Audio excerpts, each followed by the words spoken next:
आइए देखते हैं बाल विकास के महत्वपूर्ण प्रश्नों को, जो पार्ट सेकेंड है, जो super TET, UP TET and all teaching exam के लिए बहुत ही महत्वपूर्ण होंगे। देखते हैं क्वेश्चंस। आत्मसंप्रत्यय की अवधारणा किसने दिया?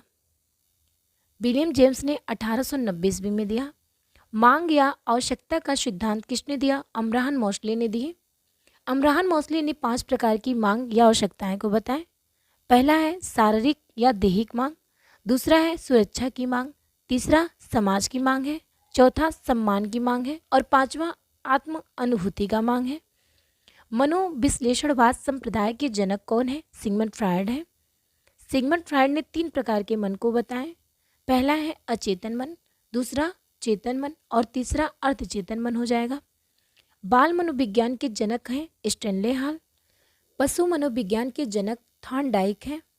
सीखने के नियम पर बल किसने दिए? थॉर्नडाइक ने दिए। थॉर्नडाइक के अनुसार अधिगम के मुख्य 3 नियम होते हैं: तत्परता का नियम, अभ्यास का नियम, प्रभाव का नियम या परिणाम का नियम या संतोष का नियम। थॉर्नडाइक के अनुसार अधिगम के 5 गौण नियम होते हैं। पहला है मनोवृत्ति का नियम, दूसरा बहु अनुक्रिया का नियम, तीसरा आंशिक क्रिया का नियम, चौथा अनुरूपता का नियम और पांचवा है संबंधित परिवर्तन का नियम। सीखना विज्ञान है और सिखाना कला है, किसके अनुसार है? ये बीएफ स्किनर के अनुसार है। अधिगम वक्र की खोज किसने की? ब्रियान एवं हार्टर ने की थी। नकारात्मक वक्र की आकृति कैसी होती है? उत्तल होती है। गिट्स के अनुसार अधिगम के वक्र की परिभाषा क्या है? अधिगम वक्र सीखने की क्रिया से होने वाली गति और प्रगति को व्यक्त करता है। सीखने के वक्र 4 प्रकार के होते हैं। पहला आपका है सरल रेखीय वक्र। जिस वक्र में सीखने की दर एक समान होती है उसे हम सरल रेखीय वक्र कहते हैं। दूसरा है उन्नतोदर वक्र। ऐसा वक्र जिसमें पहले सीखने की गति तीव्र होती है और बाद में धीमी हो जाती है उसे हम उन्नतोदर वक्र कहते हैं। इसे हम अवतल वक्र भी कहते हैं। नतोदर वक्र, ऐसा वक्र जिसमें पहले सीखने की गति धीमी होती है और बाद में तेज हो जाती है, ऐसे वक्र को नतोदर वक्र कहते हैं। इसे हम उत्तल वक्र के नाम से भी जानते हैं। मिश्रित वक्र, ऐसे वक्र जिसमें प्रारंभ में सीखने की गति धीमी होती है और बाद में तेज कुछ समय तक बनी रहती है, ऐसे ही उसके बाद फिर तेज और उसके बाद धीमी हो जाती है, उसे हम मिश्रित वक्र कहते हैं। अधिगम वक्र को 3 भागों में बांटा गया है।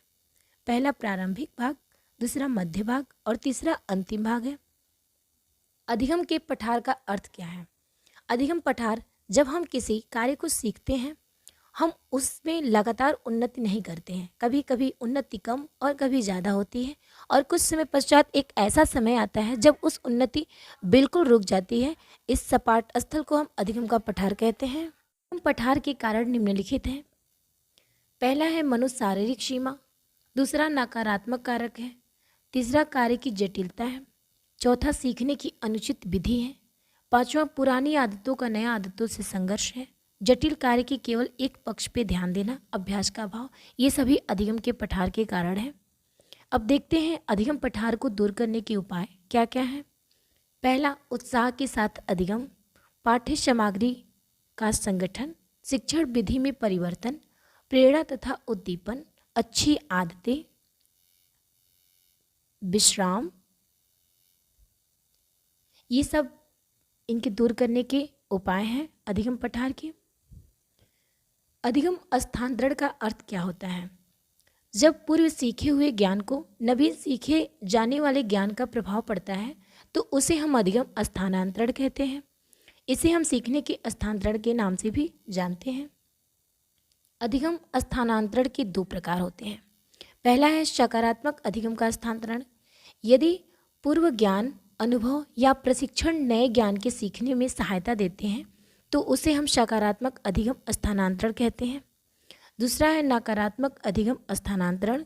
यदि पूर्व ज्ञान, अनुभव अथवा अधिगम प्रकार के सीखने में कठिनाई उपस्थित करते हैं तो उसे हम नकारात्मक अधिगम स्थानांतरण कहते हैं। अधिगम स्थानांतरण को प्रभावित करने वाले कारक कौन कौन से हैं? पहला है पूर्व अनुभव, आभास, सरल से कठिन की ओर, कौशल और उत्साह। ये सभी अधिगम स्थानांतरण को प्रभावित करने वाले कारक हैं। अब देखते हैं अधिगम अक्षमता किसे कहते हैं। अधिगम अक्षमता से अभिप्राय उन मनोवैज्ञानिक दशाओं से है जिसमें व्यक्ति का मस्तिष्क सुचारू रूप से कार्य करने में अक्षम होता है, साथ ही साथ बोलने में असमर्थ होता है और लिखने में भी असमर्थ होता है। इस प्रकार की बालक को होने वाली परेशानी को ही हम अधिगम अक्षमता कहते हैं। अधिगम अक्षमता के प्रकार कितने होते हैं? पठन अक्षमता, लेखन अक्षमता, भावबोधक अक्षमता और अंक गणितीय क्षमता, ये सभी अक्षमता के प्रकार हैं। देखते हैं पठन अक्षमता क्या होता है। पठन अक्षमता का अभिप्राय पठन विकार होने से है। इसके दो रूप होते हैं, पहला है डिसलेक्सिया और दूसरा है एलेक्सिया।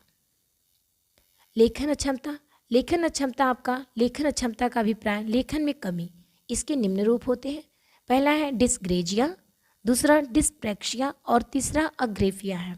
भावबोधक अक्षमता क्या होता है? भावबोधक अक्षमता का अभिप्राय बोलने व भाव व्यक्त करने में कमी होती है, जैसे तुतलाना और हकलाना। अंक गणितीय अक्षमता क्या होता है? अंक गणितीय क्षमता से अभिप्राय गणित में कुशलता न होना, जैसे वर्बल डिस्कैलकुलिया, ग्राफिकल डिस्कैलकुलिया। धन्यवाद।